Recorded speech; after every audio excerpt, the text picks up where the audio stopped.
That fellow looks like a VIP. Very important pendejo. Something like that. Fleming gives his favorite souls special treatment. People who exited the world of the living in style.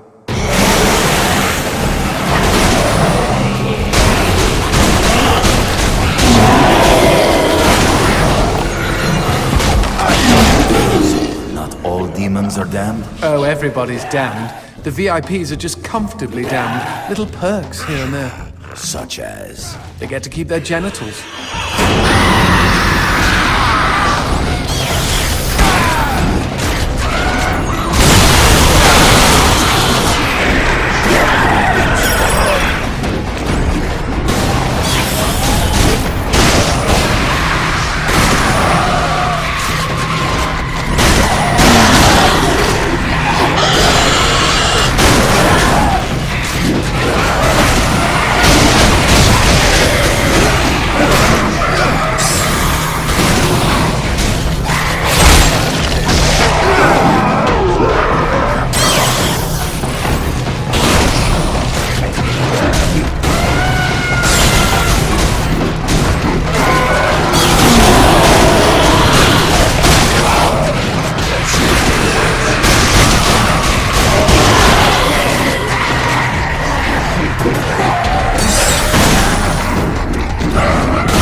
I'm coming, baby!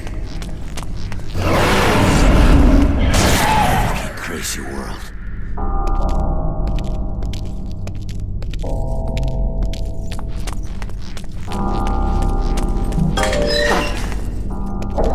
Magnifico. More demon pubes. Let's find some darkness that gives us a clear shot at the switch.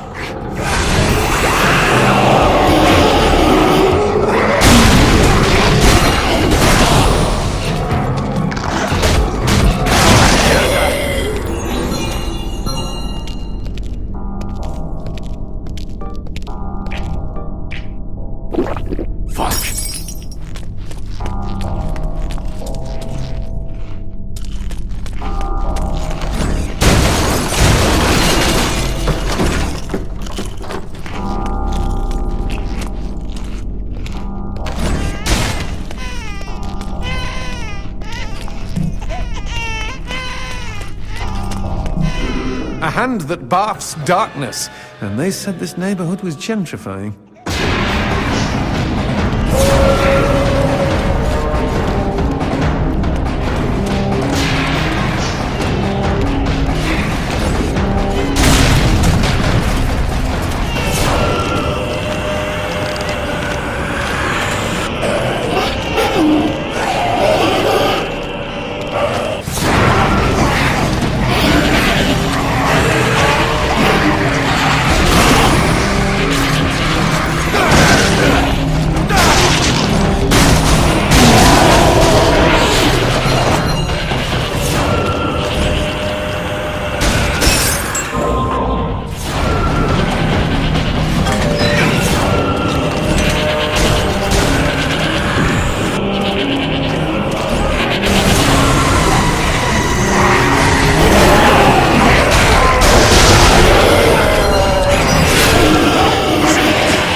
Paula, wait!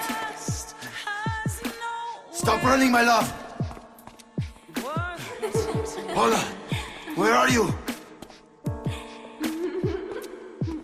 Does love make you feel sad? How's that? What the fuck?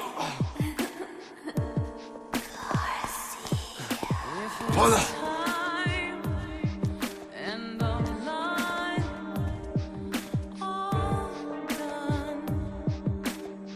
Paula. Then again, if you win,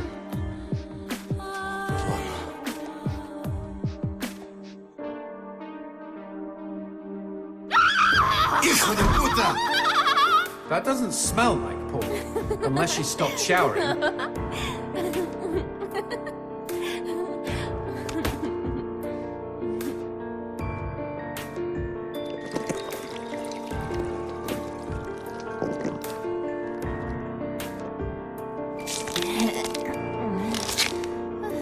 Well, that killed my stiffy.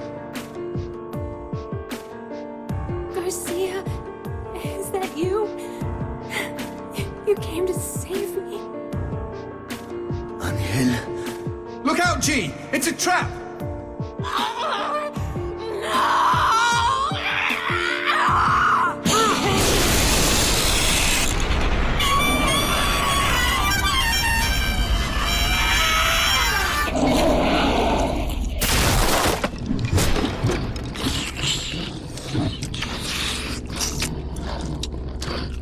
What the shit? Demons like men, Garcia. They all try to get inside the prettiest girl. Shit! These twisted demons! Yes, well, that's the reason I left. Fuck this pendejo!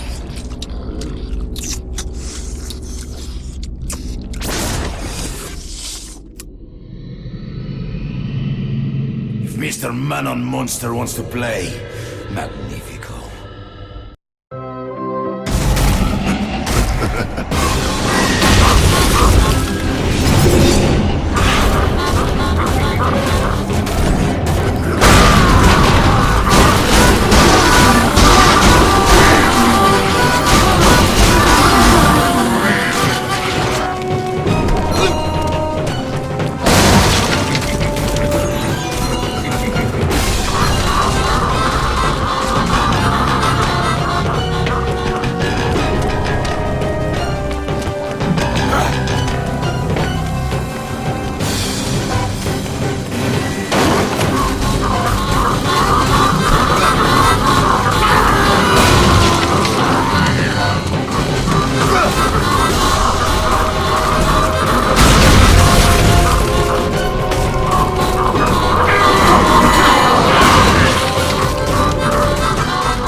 That bastard.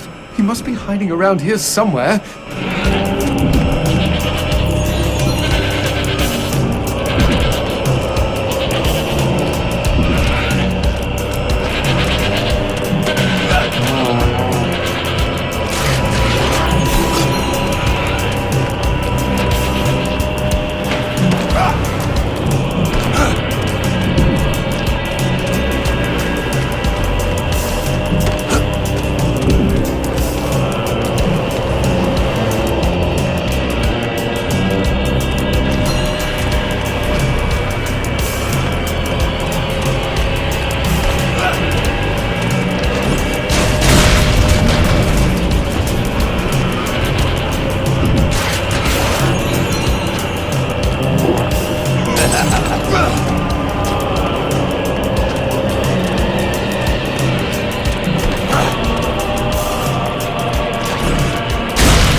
Anybody home? Show yourself, Hell Monkey.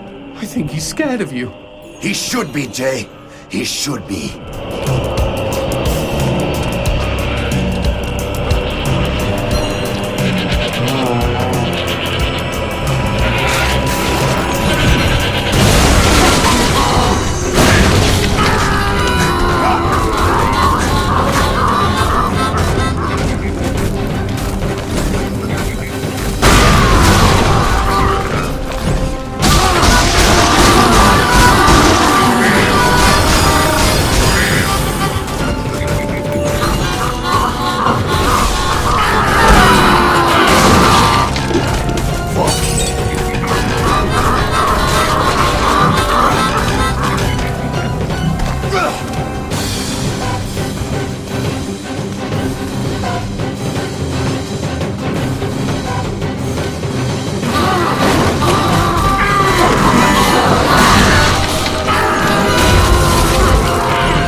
Nice rock. Shove it into my face, G. Trust me, it doesn't mean we're engaged or anything.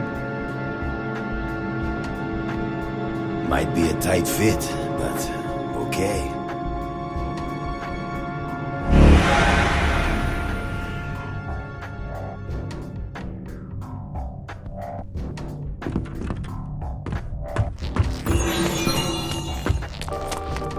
So what exactly did that do?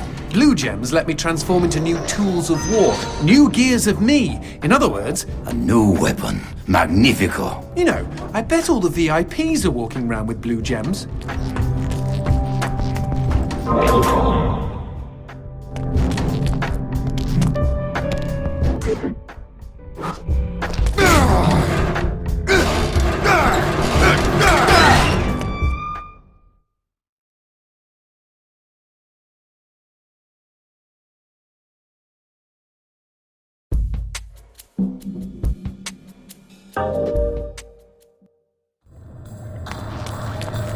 You know I found Paula in a dumpster, right? What?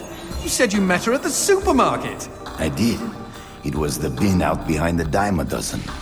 And you just picked her up out of the rubbish and brought her home? Why no? Sometimes I think I hardly know you. What was that? I don't know, but we've got company, as in lots of. Well, if they pull up a chair, I would be happy to beat them with it.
The man who never had his fill. It was a cold and snowy eve. Certainly no night for a man without a home to be walking these grey and endless streets. Inside the pizza parlour, George Reed spun a lively tune on his harmonica. The local children giggled and pointed excitedly at the harmonica man as their parents glowed with approval. His reward would be all the pizza he could eat, 6 pies at least, and a warm bed in one of these folks' homes. He knew they were good for it. But when he tucked in for the night, George had not had his fill. As the years and calories stacked up, most men would have got older and fatter. Yet for all he consumed, George only got thinner as he washed from town to town. Tapeworm. Tonight he plied his trade with some grannies and orderlies in a nursing home. Hoo-ah! His harmonica filled the room with joy. After devouring 3 helpings of pork chops and mashed potatoes, he eyed the plate of the old woman next to him. Juice dribbled down his chin. "Go ahead, Georgie," she said. "You're such a good boy, you shouldn't have to starve." But George had not had his fill.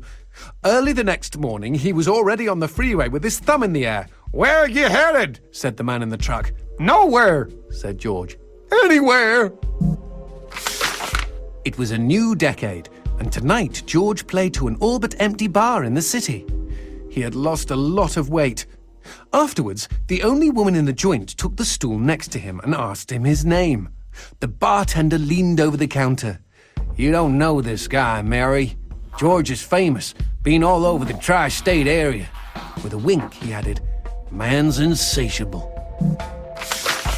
And that night, George proved it as he buried his face in Mary's beaver. Holy woodland creatures! Attaboy, George! Attaboy, George! "Play that harmonica," she purred. But even after 5 trips to heaven and back, he had not had his fill. The morning after was an awkward affair as they stared at each other over coffee. One wanted to feel more, the other just wanted to feel. In his final days, George was all skin and bones. I can relate, except for the skin part. His last meal had been a mistake. It was on a sidewalk one night in a small suburban town that he came across the boy. Hungrily, and with an agonized grimace, he opened his mouth to beg for help.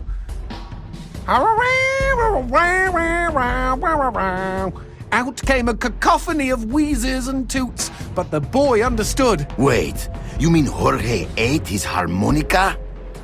Once he was alone, George Reed looked at the candy bar he held in one hand and began to cry.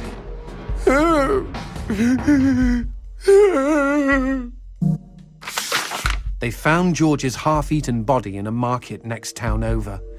In one hand he held a knife, in the other a fork. Chunks of flesh had been torn from his chest and his arms. Blood framed an eerie smile. The wind that morning blew fierce, and as it whistled through the hole he'd carved out of his own neck, the harmonica man played his last song in this world. There were Gawkers, and many knew him. They shared stories of how he'd filled them with hope, filled them with life. They, at least, had had their fill. Especially Mary. The end.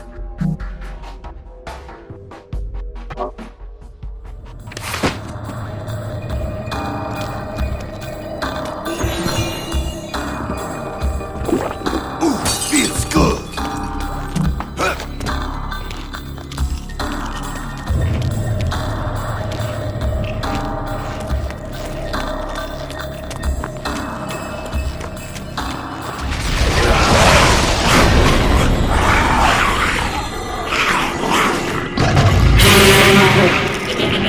That cheeky imp! He doused our goat! Then let's put out some lights of our own.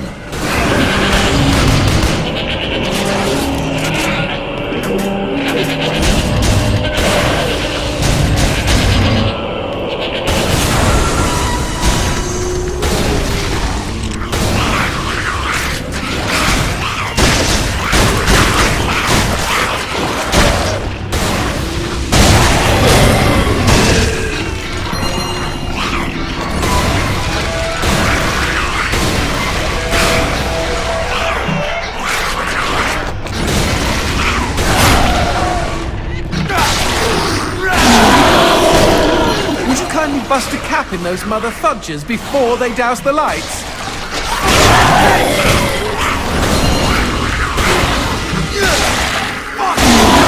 No, we never finished talking about you kidnapping Paula. I didn't kidnap her. You hauled her out of a skip. Isn't that illegal in some states? What did she say? Nothing. Not for weeks. I was afraid to even touch her, you know? Like she didn't belong to me. To anyone. But something changed. There was a phone call.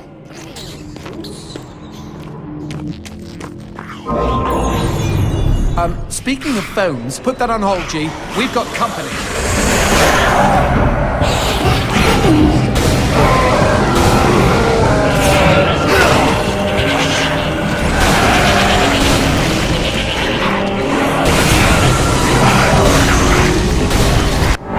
Fuck!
What's this about a phone call? Me and Paula were eating when the phone rang. Suddenly, she slams her fork down and says, "Don't answer it!" Creepy. First thing she ever said to me. But I got up to take the call. Just, you should have seen her. She jumped out of her chair, ran to the phone, and ripped it right off the wall. Whoa. Then she came and put her arms around me and started crying. It was the craziest, weirdest, sexiest thing I have ever seen. I have been hers ever since.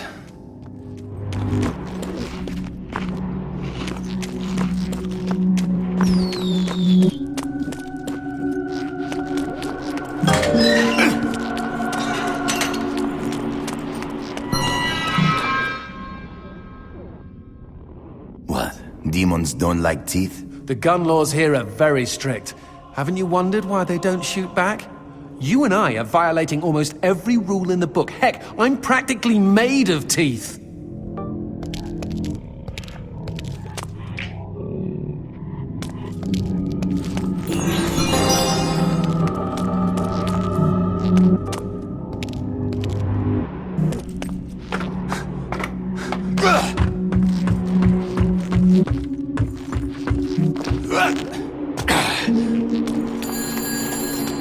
Expecting any phone calls? No, siree. Maybe it's from Paula. Or at least someone with answers.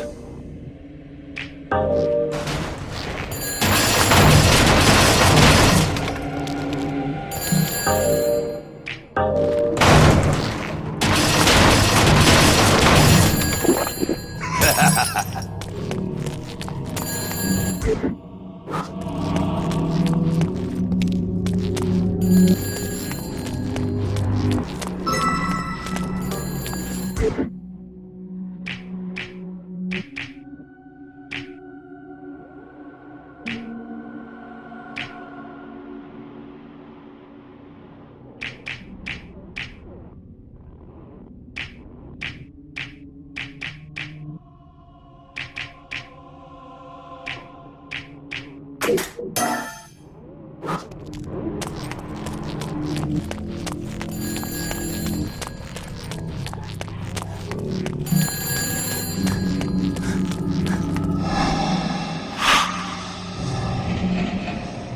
mío. Paula, is that you? When will this fucking torture end? Ah! From hottie to hamburger, just like that.